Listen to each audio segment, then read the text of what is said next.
We're live. Hey, Jack. You're good to go. Good. Good. How are you doing this I'm week? doing fine, thank you. I had lunch on Friday with your cousin and Wachula. Is Oh, that every yeah, Friday? yeah, I get down there every Friday. Cool. Two cousins, each side of the family. All right, cool.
reminder to please wear your mask at all times over your mouth and nose while inside the building.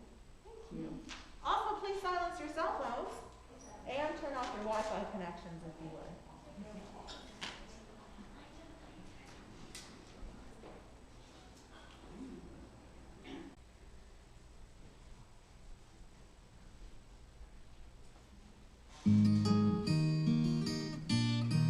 Deck the halls with boughs of holly, la la la la la la la la. 'Tis the season to be jolly, la la la la la la la la. Come we now our day of carol, la la la la la la la la. Troll the ancient Yuletide carol, la la la la la la la la. See the blazing Yule before us, la la la la la. Strike the harp and join the chorus, la la la la la la la la. Follow me in merry measure, la la la la la la la la. While I tell of Yuletide treasure, la la la la la la la la. Blast away the old year passes, la la la la la la la la. Hail the new ye lads and lasses, la la la la la la la la. Sing with joy and all together, la la la la la la la. Heedless of the wind and weather, la la la la la la la la.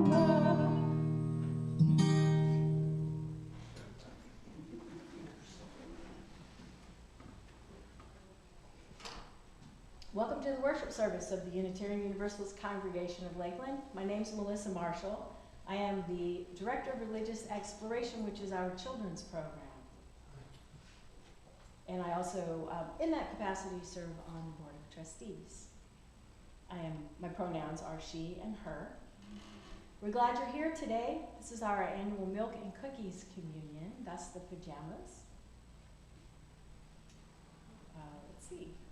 Whether you're here in person or virtually, we're glad you're here. You see as a thriving community, and whatever your gender identity, sexual orientation, race, ethnicity, abilities, or theological beliefs, you are welcome here. We would love to get to know you better. So, if you're here and you haven't met us, please say hello after the service. Join us for our communion outside. We'll also be having activity. And if you are online, please leave your information, your contact information, so we can get in touch with you if you'd like to know more about what we're doing. In Zoom, you can also say hello through the chat feature. We publish a newsletter every Wednesday, and it's the main source of information for what goes on around here. So be sure to sign up. There's the sign up by the door if you're not already on the mailing list. You can also put that in the Zoom chat.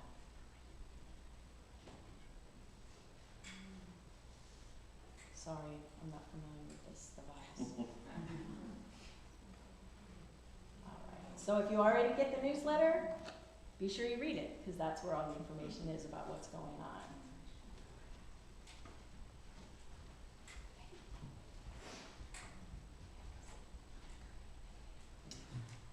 Well, I just want to let you know that we have a very special musical guest today, Olivia Lorino.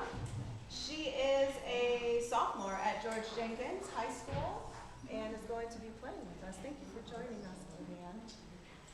I would also like to note that last week at our auction, we made $5,105.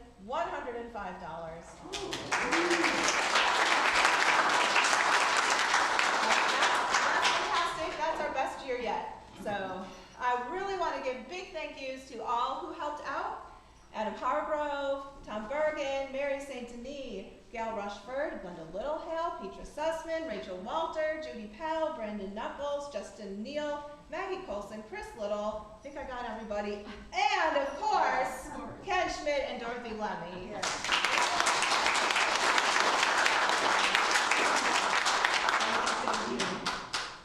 I also want to let you know that Christmas Eve is this Friday.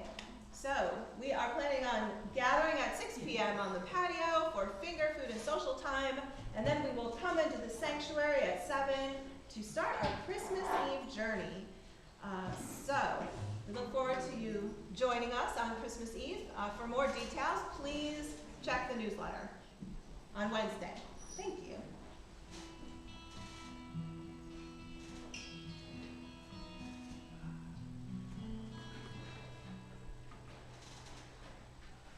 Our opening words today are "It's Flung" by Reverend Scott Taylor. Joy doesn't simply arise. It flies, it flings. No, it is flung. It is passed, it is spread between you and me, between the one who just received a gift and the one that has been looking for it a long time. It's a beautiful and elegant contagion over which we have more control than we think, if only we share it. If only we notice that joy is not ours to keep, but ours to pass on. So let's light up the world, friends. Joy blesses us with its exuberance, so we can make that blessing grow.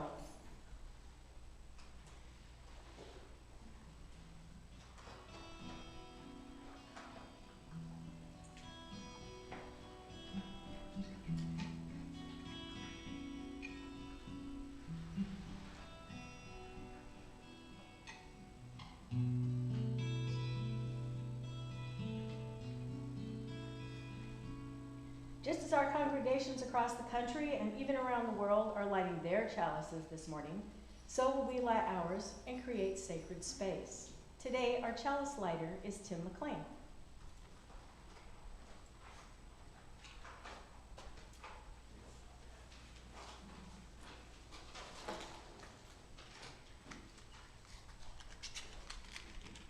Opening to Joy by Heather Norby. A spark, and we anticipate the warmth of fire, a warm fire, and a circle of friends.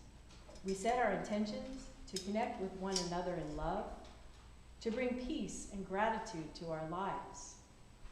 With the lighting of this chalice and the warmth of this flame, may our hearts open to this joy.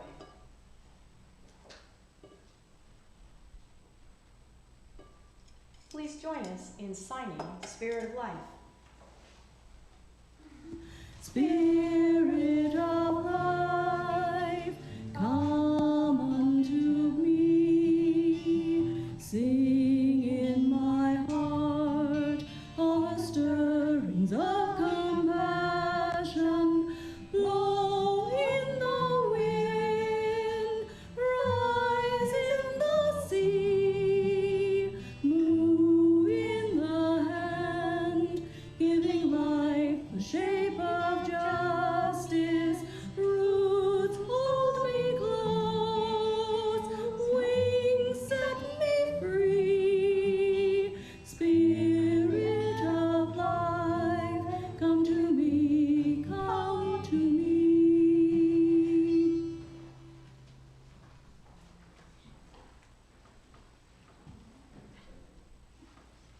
This is the hour that we gather to contemplate the mysteries of life and to feel the gratitude of being able to approach this holy task together. We gather around the flame of our chalice, a symbol that holds so much in its warm and brilliant flame: hope, love, peace, and joy. Our spiritual explorations for December are leading us on a journey of opening up to joy. What is joy? It is something that happens to us, something we find, or something that we become. Once we find it, what do we do with it? Today, we will open up to sharing joy through story, music, and our 5th annual Milk and Cookie Communion.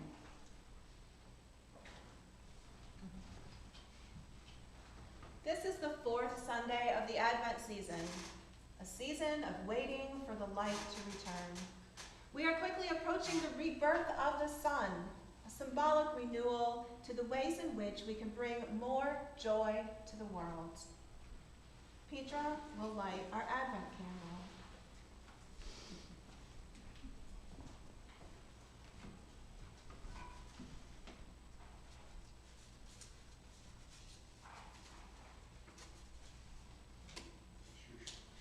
In this holiday season, may we find joy inside ourselves, may we be joy for those around us, and may we renew our commitment to bring joy, peace, love, hope, and justice to our community and the world.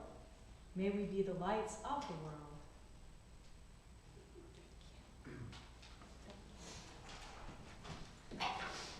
Let us turn now to out of the weaving of joys and sorrows that run throughout our lives, throughout all lives, throughout the web of life and love.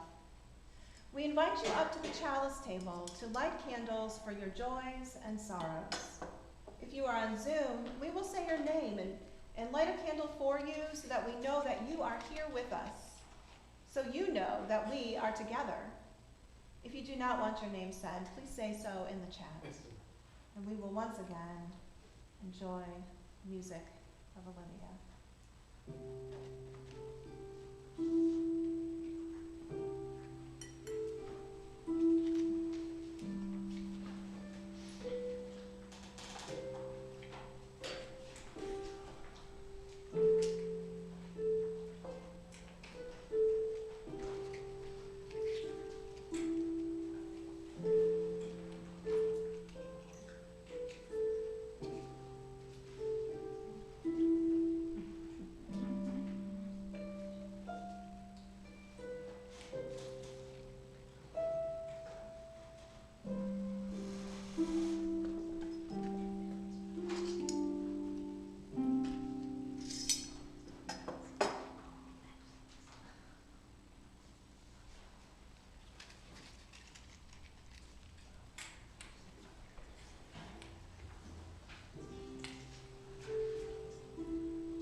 candle for Maggie McClelland and Nancy and Tom Morse, who are on Zoom.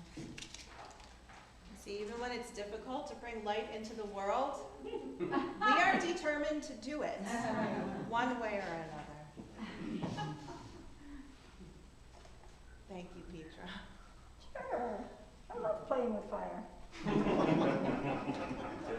She married me.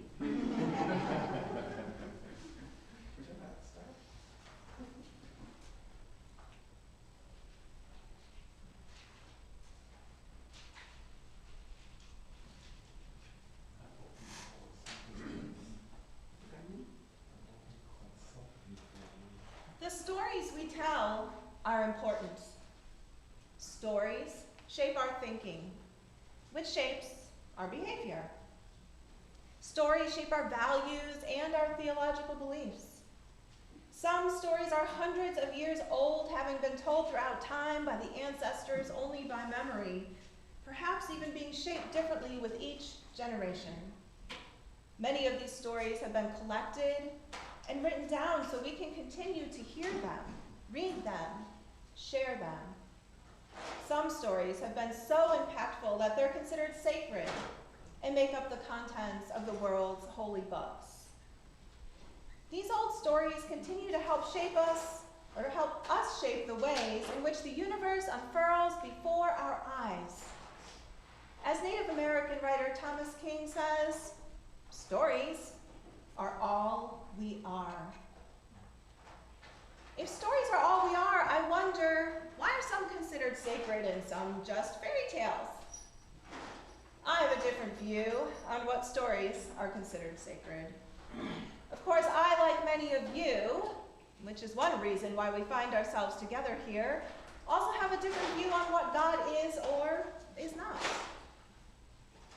Some of the stories in the world's holy books tell of a God or gods that are other than us, a God that exists above us, is omniscient and omnipotent. In some of these stories, God is anthropomorphized. God is a noun. But what if we consider God as a verb? What if God is change? Change that we shape and that shapes us. What if God is the moments of our lives, the interrelatedness of it all, the patterns and processes that underlie everything and connect us? What if God is life as it unfurls, is the world and the universe and all that it is? What if God is the stories that have made us and the stories we make, a constantly flowing, shaping, changing process? What if? Well, then I would propose that all stories are a part of a sacred text of the universe. And so it is, with that underlying belief, that I am inviting you to engage your theological imagination in an ages-old fairy tale. Fairy tales are often thought simply to be stories that teach children lessons like, don't talk to strangers, or don't eat someone else's porridge. But fairy tales are so much more than that. They are about the journeys we all must take during life. They are about questioning our values and learning how to choose wisely. They are about the different parts of our psyches, and which parts are wounded, and which parts we let lead, and how we ought to trust our intuition just a little bit more. Fairy tales can make social and political statements, and lift our hopes about overcoming those and that which might hurt us. Fairy tales are stories that have been with us through generations of ancestors, helping us make sense of existence. Fairy tales are not just for children. Fairy tales are whimsical, delightful, and they bring us joy. Today, we tell the story of Hansel and Gretel. This sacred story of having to grow up and find one's own way through the unfamiliar and wicked world. In this world of Hansel and Gretel, we encounter a father who seems ambiguous at best about his values. We discover a fantastical candy house that is both wondrous and deceiving. and we experience cruelty from a stepmother, who appears also to be a witch. But in our protagonists, Hansel and Gretel, we witness cleverness, resourcefulness, love, and loyalty. In this story, we even get a sense of the spiritual in the glistening and helpful white animals that help along the way. In the end, we witness generosity and the sharing of joy. This is a years-old story that even has stories behind it.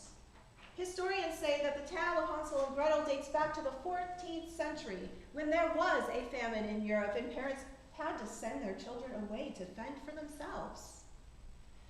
Folklorists Jacob and Wilhelm Grimm composed and published a version of the tale in the early 19th century, and at that time, gingerbread was becoming a popular thing.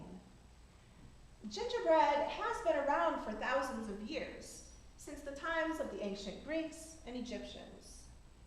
Ginger, one of the first spices to be exported from Asia to Europe during the spice trade, was originally turned into gingerbread by being candied and preserved. Eventually, it was baked into a firm biscuit so that it could be used for religious, ceremonial purposes.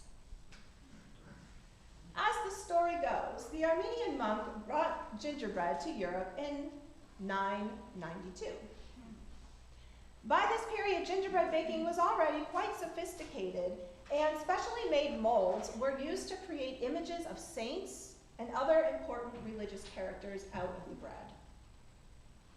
The primary use of gingerbread continued to serve a religious purpose through to the 17th century, when it finally became associated with Christmas holidays. As the creation of religious icons, even in edible forms, was seen as a sacred and prestigious practice, European royalty of the time only permitted gingerbread to be prepared by specially trained gingerbread guild members, except during Christmas and Easter. As a result, most people could only enjoy the sweet dessert during this time of the year. Gingerbread patterns and designs continued to become increasingly detailed and intricate. Russian gingerbread makers began crafting some of the first gingerbread men and women. The house concept wasn't introduced until 200 years later through the Brothers Grimm tale of Hansel and Gretel, after which gingerbread houses had become a popular Christmas tradition. And through the stories, we see the ways in which the divine is shaped and in which the divine shapes us. And so now, I invite you to come with me into the woods, to face the unknown, the magic, the risk, and the transformation. For we are to embark on a journey of life, one in which we grow and change and find the secrets that sustain life for all. Listen.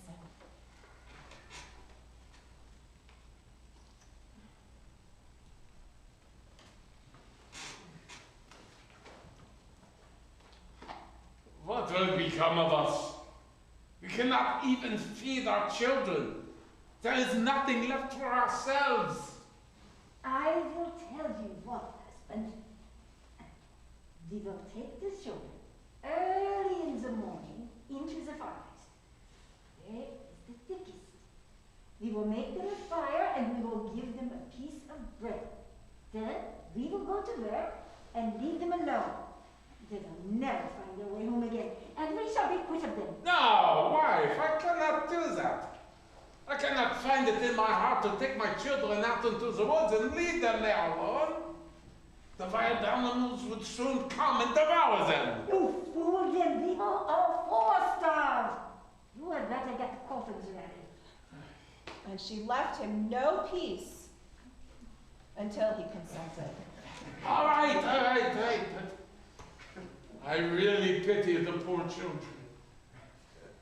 The two children had not been able to sleep for hunger and had heard what their stepmother had said to their father. Gretel wept bitterly and said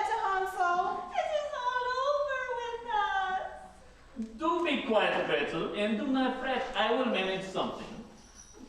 And when the parents had gone to sleep, he got up. He put on his little coat, opened the back door, and slipped out. The moon was shining brightly, and the white flints that lay in front of the house glistened like pieces of silver. Hansel stooped and filled the little pockets of his coat as full as it would hold. Then he went back again and said to Gretel, Be easy, dear little sister, and go to sleep quietly. God will not forsake us. and laid himself down again in his bed. When the day was breaking and before the sun had risen, the wife came and awakened the two children, saying, Get up, you lazy bones! You're going into the forest to cut wood. Then she gave each of them a piece of bread and said, Now, that is all that you are going to get. You must not eat it until dinner. You will get no more. Come. Gretel carried the bread under her apron, for Hansel had his pockets full of the flints. Then they set off all together on their way to the forest. When they had gone a little way, Hansel stood still and looked back towards the house. And this he did again and again till his father said to him, Hansel, what are you looking at? Oh. Take care to look after your legs. Oh, Father, I am looking at my little white kitten who is sitting up on the roof to bid me goodbye. You young fool, that is not your kitty with the sun shining on chimney pots. Of course, Hansel had not been looking at his kitten, but had been taking every now and then a flint from his pocket and dropping it on the road. When they reached the middle of the forest, the mother told the children to collect wood to make a fire to keep them warm. And Hansel and Gretel gathered brushwood enough for a little mountain, and it was set on fire. Now, And when the flame was burning quite high, the wife said, now, you lie down by the fire and rest yourselves. And children, we will go cut wood, and when we are ready, we will come back and fetch you. So Hansel and Gretel sat by the fire, and at noon they each ate their pieces of bread. They thought their father was in the wood all the time, as they seemed to hear the strokes of the axe. But really, it was only a dry branch hanging to a withered tree that the wind moved to and fro. So when they had stayed there a long time, their eyelids closed with weariness, and they fell fast asleep. When at last they woke, it was night, and Gretel began to cry. How shall we ever get out of the wood? But Hansel comforted her, saying, Wait a little while longer until the moon rises, and then we can easily find our way home. And when the full moon got up, Hansel took his little sister by the hand and followed the way where the flint stones shone like silver, and showed them the road. They walked on the whole night through, and at the break of day, they came to their father's house. They knocked at the door, and when the wife opened it and saw it was Hansel and Gretel, she said, You naughty children, why did you sleep so long in the garden? We thought you were not coming home again ever. But the father was glad, for it had gone to his heart to leave them both in the woods alone.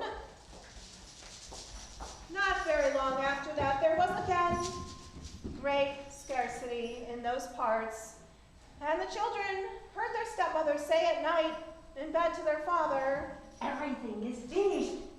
We have only half a loaf, and after that the tale comes to an end. The children must be off.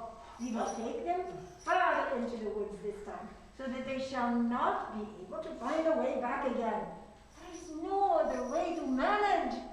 The man felt sad at heart, and he thought, It would be better to share one's last morsel with one's children. but the wife would listen to nothing that he said, but scolded and reproached him. When a man has given it once, he has to do it a second time. But the children were not asleep and had heard all the talk. When the parents had gone to sleep, Hansel got up to go out and get more Flintstones as he did before, but the wife had locked the door. And Hansel could not get out. But he comforted his little sister and said, Don't cry, Gretel, and go to sleep quietly, and God will help us. early the next morning, the wife came.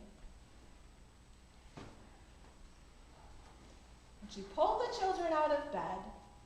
She gave them each a little piece of bread, less than before. And on the way to the wood, Hansel crumbled the bread in his pocket and often stopped to throw a crumb on the ground.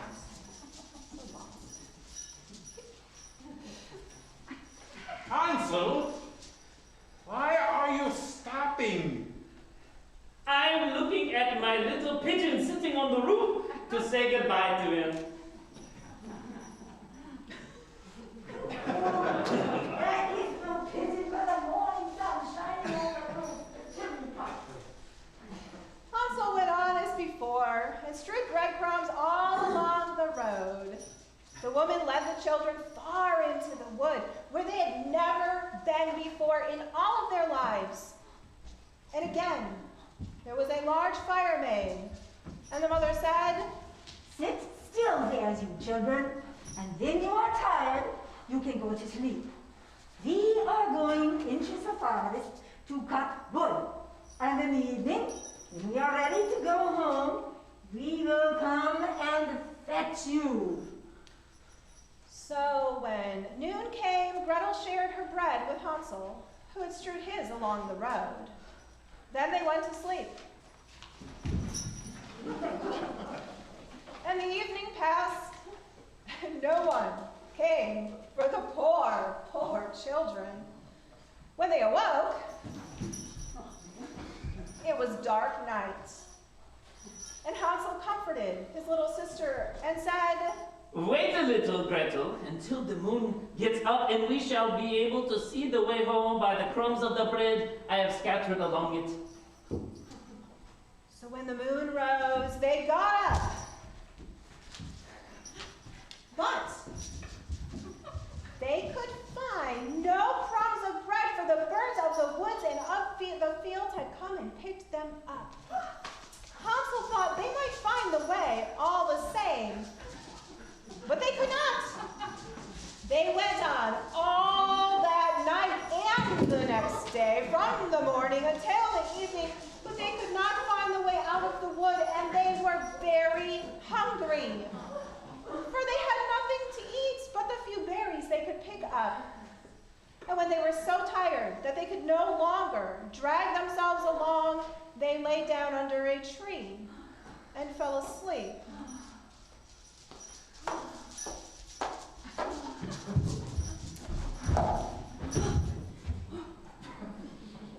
It was now the third morning since they had left their father's house. They were always trying to get back to it, but instead of that, they only found themselves farther in the wood. And if help had not soon come, they would have starved. About noon, they saw a pretty, snow-white bird sitting on a bough and singing so sweetly that they stopped to listen.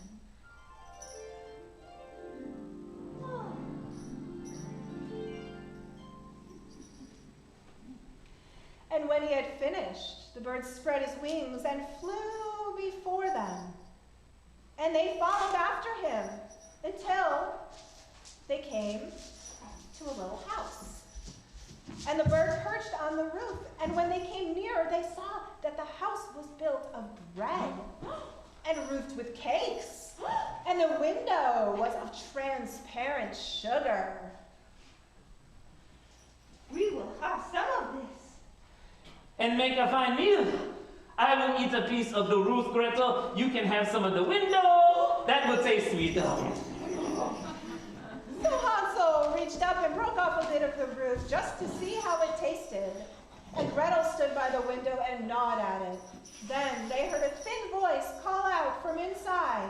Nibble, nibble like a mouse. I was nibbling at my house. Never mind, it is the wind. And they went on eating, never disturbing themselves. Hansel, who found that the roof tasted very nice, took down a great piece of it. And Gretel pulled out a large round window pane and sat down and began upon it. Then the door opened, and an aged woman came out leaning upon a crutch.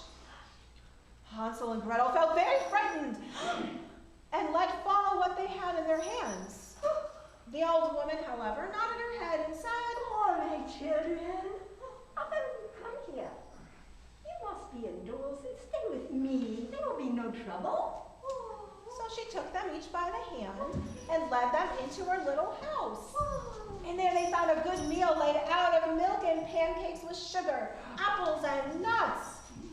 After that, she showed them 2 little white beds, and Hansel and Gretel laid themselves down in them and thought they were in heaven.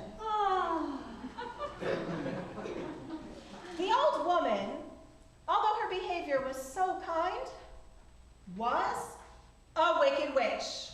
Dun, dun, dun.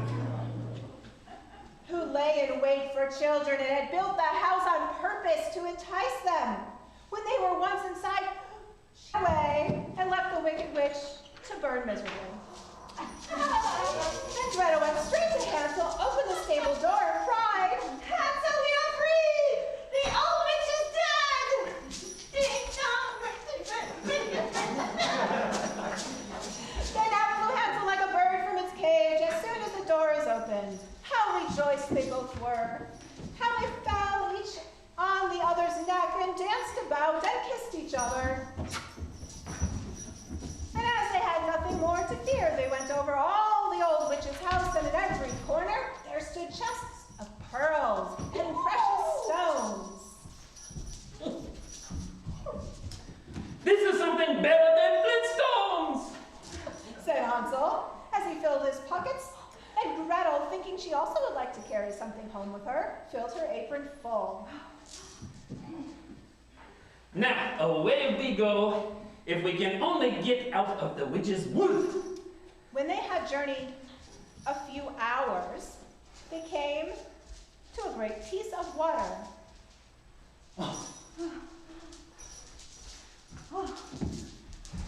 We can never get across. We can never get across this. I see no stepping stones and no bridge. And no boat either. But here comes a white duck. If I ask her, she will help us over. Duck, duck, here we stand. Hansel and Gretel on the land. Stepping stones and bridge we lack. Carry us over on your nice white back. And the duck came accordingly, and Hansel got upon her and told his sister to come too. No, that would be too hard upon the duck. We can go separately, one after the other. And that was how it was managed.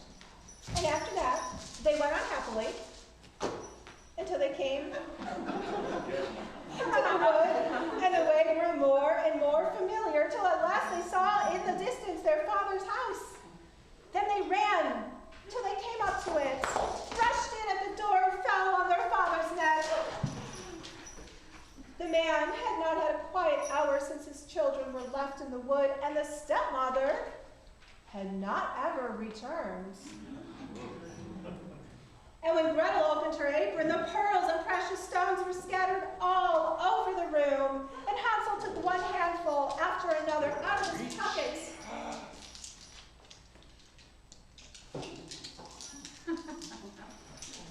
Then was all care at an end, and they lived in great joy together. Yay.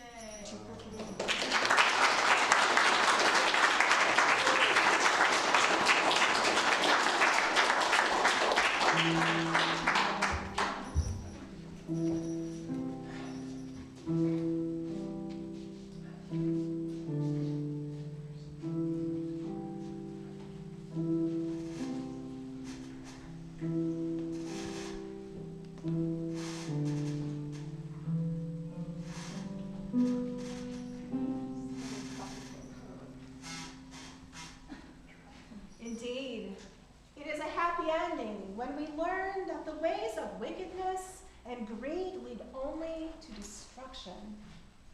It is the sharing of our joy, which lifts us up, multiplies our love and creativity, and sustains life for all. Thank you for entering into this sacred story with us today and taking the journey through the woods of mystery and wonder, the mystery and wonder that is our lives. Thank you for being a part of the stories in which we share with one another. We have come now upon the moment when we share our treasures. Our ushers will pass the plates for your offering to this community while we receive the gift of music once again from our harpist, Olivia.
Join me in our responsive reading. Your response being, the conditions of our hearts open us up to joy. We live in a wounded world. The conditions of our hearts open us up to joy.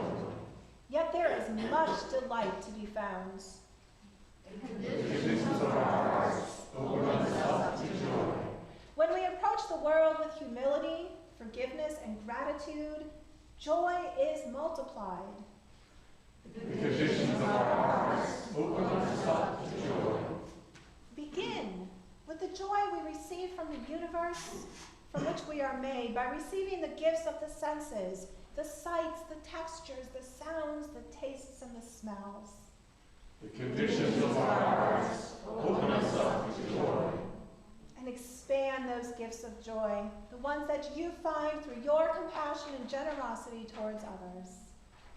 The conditions of our hearts open us up to joy. May it be so. I'm going to open our box of joy. I wonder what's in it today.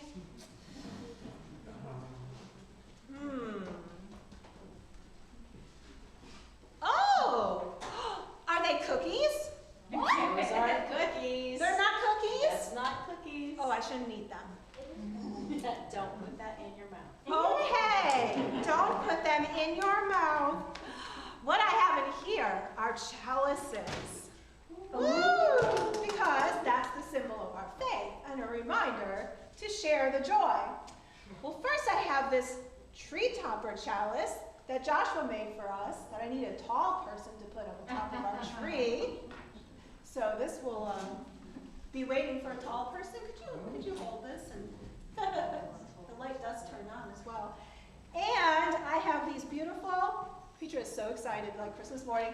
Clay chalices that Melissa made this week.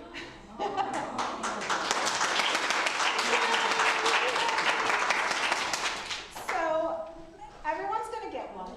On the patio are paints and glitter and such so that you can paint the chalice. You'll leave it here, and once the paint dries, Melissa and Glenda, I believe, will be putting Mod Podge over them to preserve them. They're really delicate, and so we got to kind of like, lacquer them up. Anyway, then we're going to use them to decorate our tree, and I think, wow, what a joyful thing. Everybody has a chalice on the tree. So, let's see.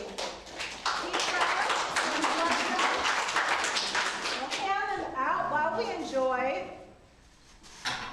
a different kind of selection from our choir, which was a suggestion by our music director, who's not here with us today. I haven't seen it yet, so see you. What starts with the letter C? Cookie starts with C.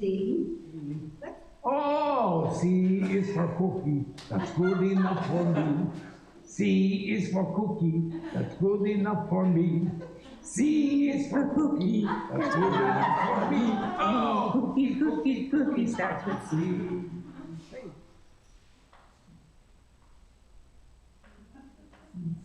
C is for cookie, it's good enough for me. C is for cookie, it's good enough for me. C is for cookie, it's good enough for me. Oh, cookie, cookie, cookie starts with C. Let's think of other things that start with C. So, C is also for communion, as in milk and cookie communion. C is for choir, we sing to you each week. C is for chocolate. I eat it every day. C is for chalice. Ooh. C is for caring, I have so many friends here. C is for cardinal, he's beautiful, you see. C is for color. I like them all, you know. C is for congregation, and Lakeland has a good one. C is for comedy, it makes me laugh a lot. C is for heaven. What? It's spelled C-H-E-A-T-H-E-R, and the C is silent. C is for crazy. Some people say I am. C is for community, it keeps me sanity. Cookie starts with C. And C is also for Christmas. Merry Christmas.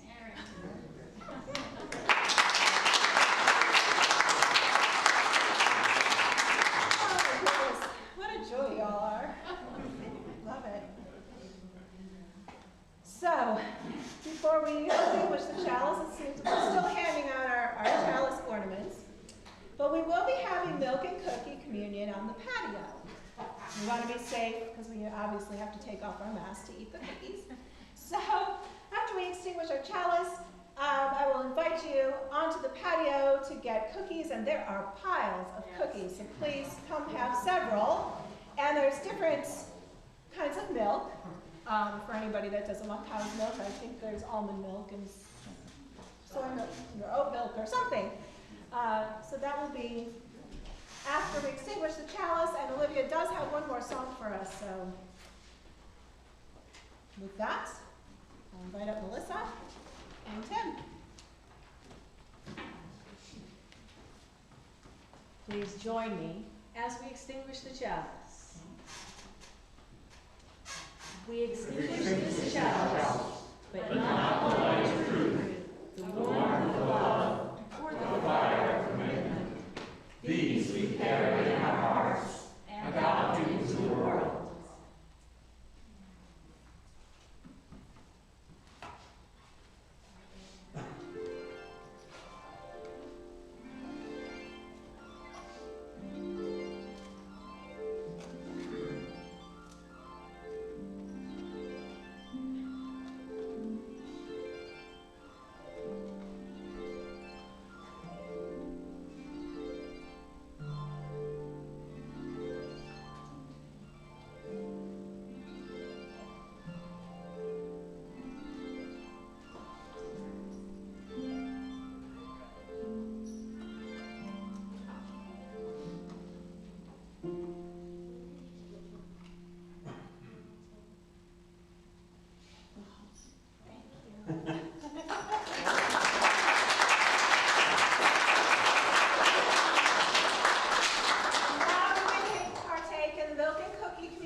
there's all the stuff.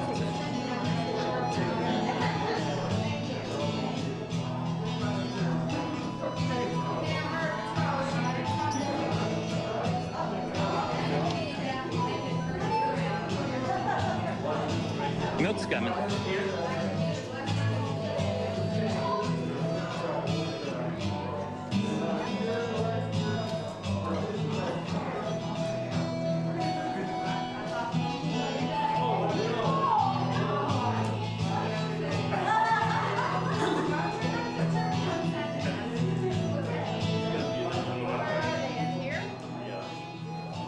Oh, yeah. No, there's a broken one in there.